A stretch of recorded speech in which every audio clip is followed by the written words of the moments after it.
निर्वाण के साक्षात्कार की ओर जाने का क्या मार्ग है? भगवान बुद्ध कौन से मार्ग से चलते चलते सम्यक संबुद्ध बने? तो उसे उन्होंने नाम दिया दुख निरोधगामिनी प्रतिपदा। तो यह सारे दुखों के पार लेकर जाएगी।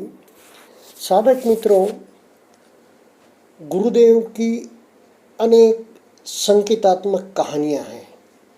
उनमें से एक है, शिकारी आएगा, दाना डालेगा, जाल बिछाएगा, तोते तू मत फंसना, इस प्रकार पंछियों के रूप में, संकेत के रूप में कहा गया है।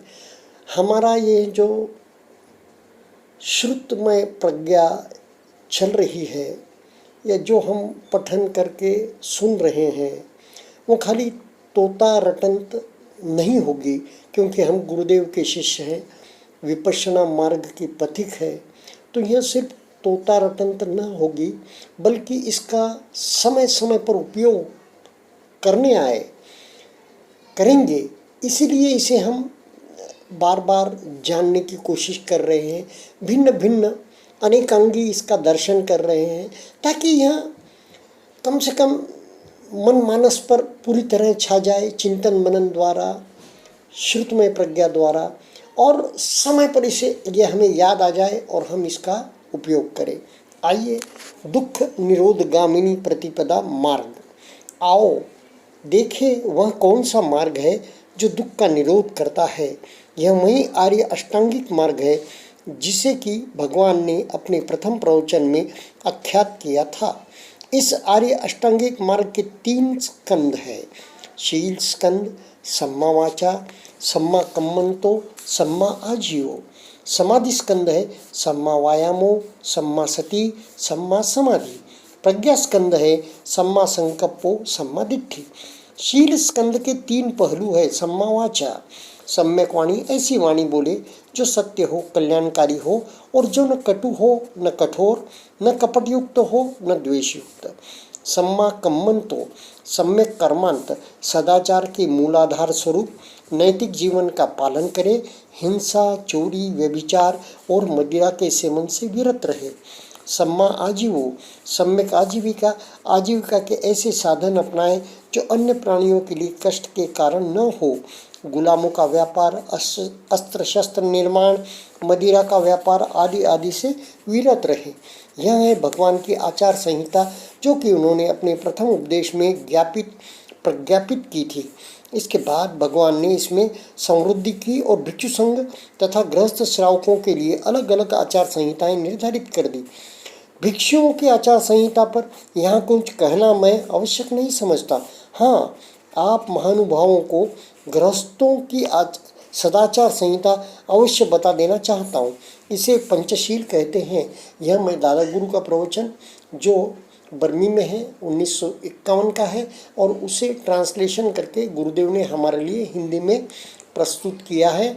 और मैं कुछ मेरे शब्द इसलिए ऐड करता हूँ कि मुझे भी पहले यह किताबें तो उपलब्ध थी, वाणी तो उपलब्ध थी, वो मैं पढ़ सकता था, लेकिन मुझे जिज्ञासा होती थी कि औरों के साथ क्या हो रहा है सचमुच।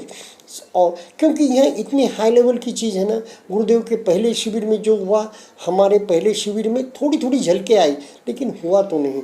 तो होगा, यह गारंटी तो है गुरुदेव के शब्दों से। तो किसी किसी हुआ, यह भी जानने की जिज्ञासा रहती है, इसलिए मैं यह बीच बीच में बातें कह रहा हूँ।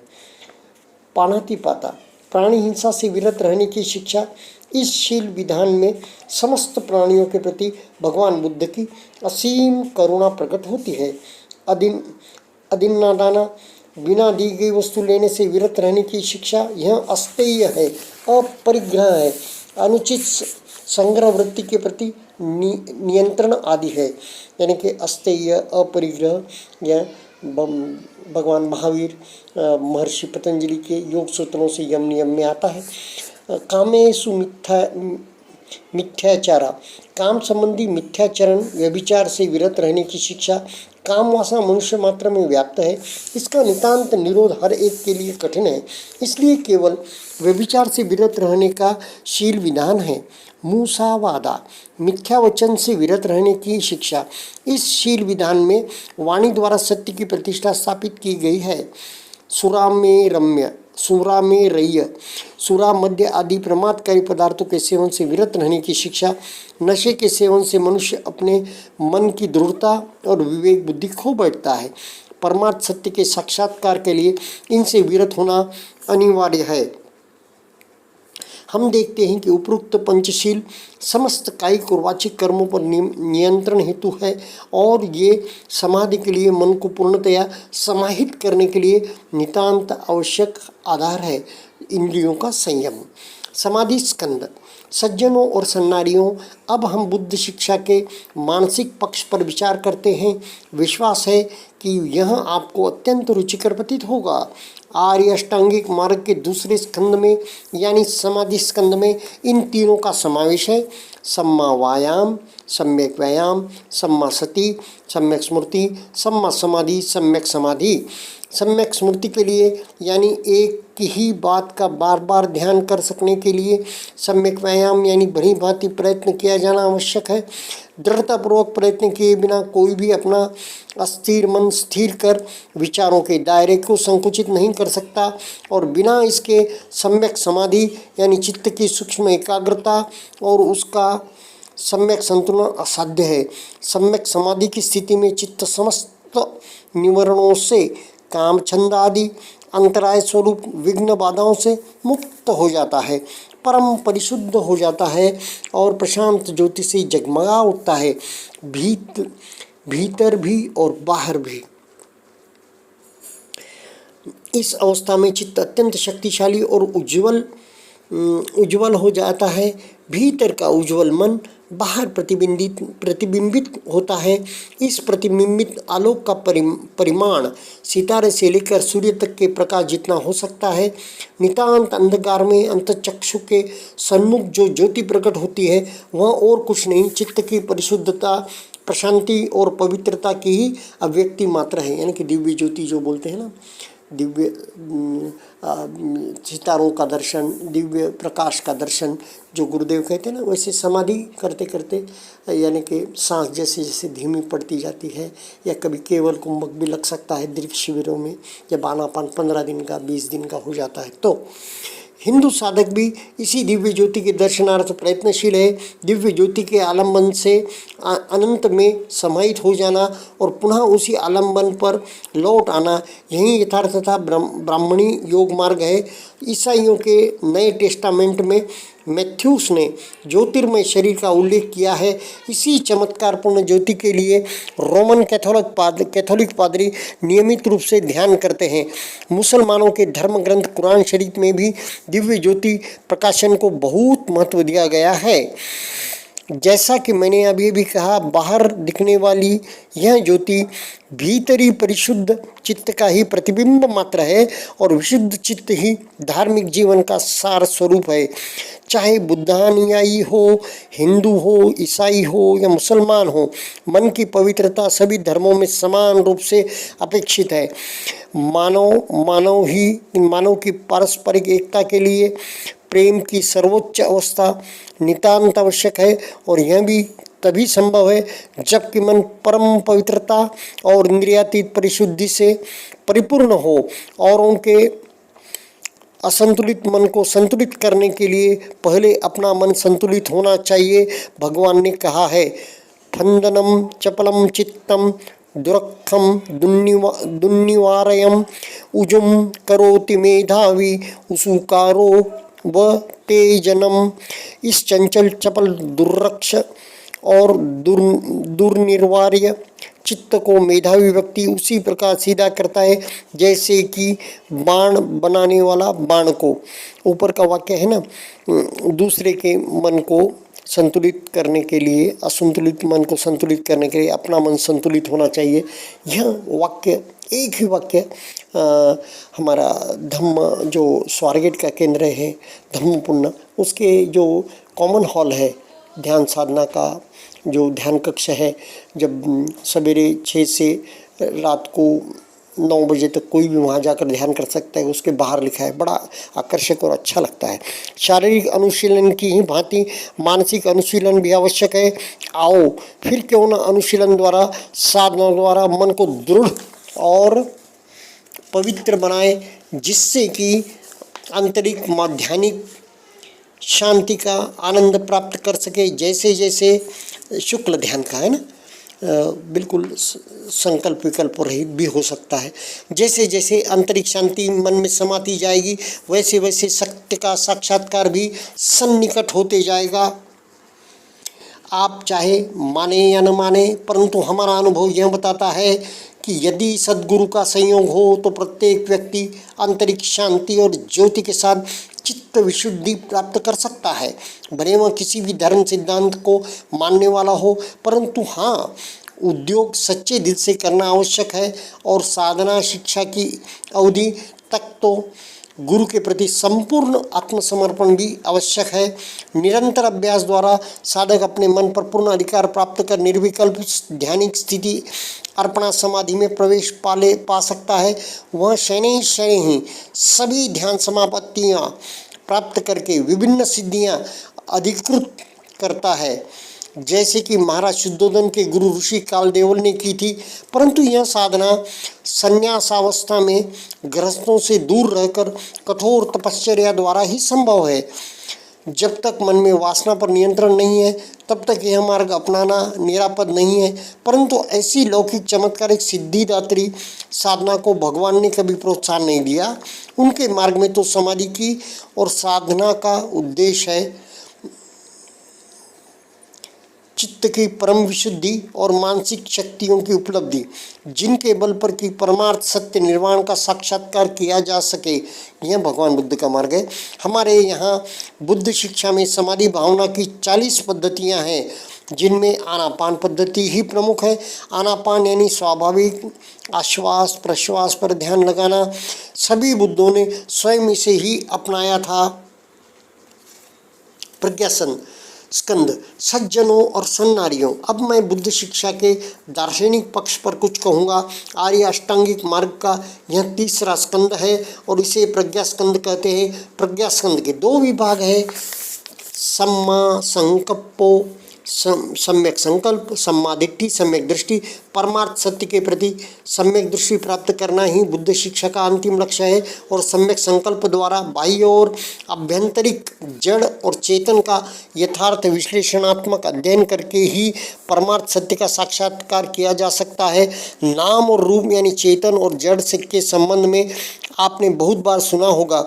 मैं इस संबंध में कुछ और स्पष्टीकरण कर देना चाहता हूँ।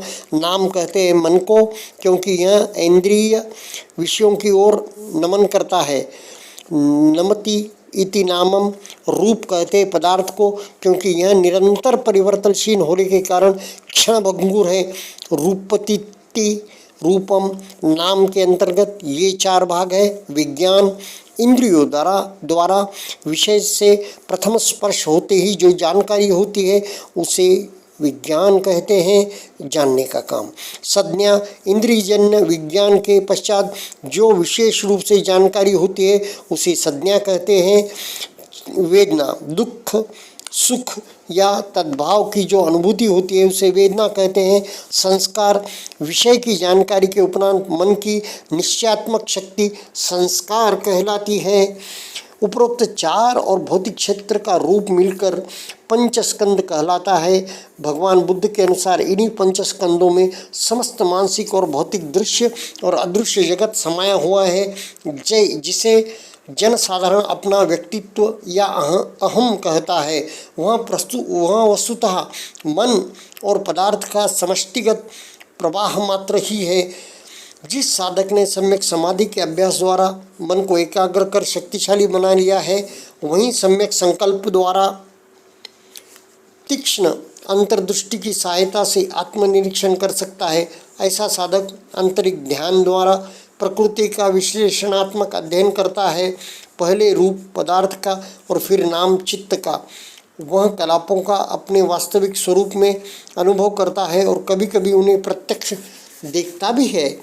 यह स्पष्ट अनुभव होने लगता है कि नाम और रूप दोनों ही अनित्य है, सतत परिवर्तनशील है, प्रवाहशील है।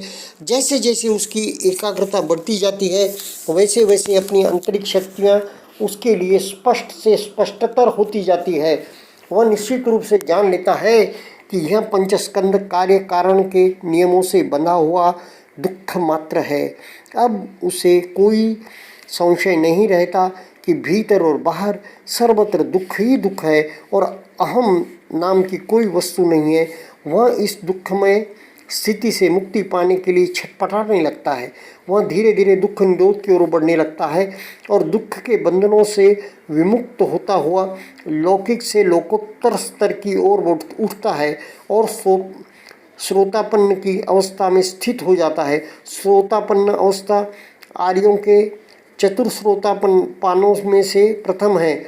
इस अवस्था को प्राप्त होते ही साधक 1 सत्काय दृष्टि आत्मबुद्धि, 2 विचिकित्सा संशय और 3 शील व्रत परामर्श कर्म कांडों के प्रति मोह के बंधनों से छूट जाता है।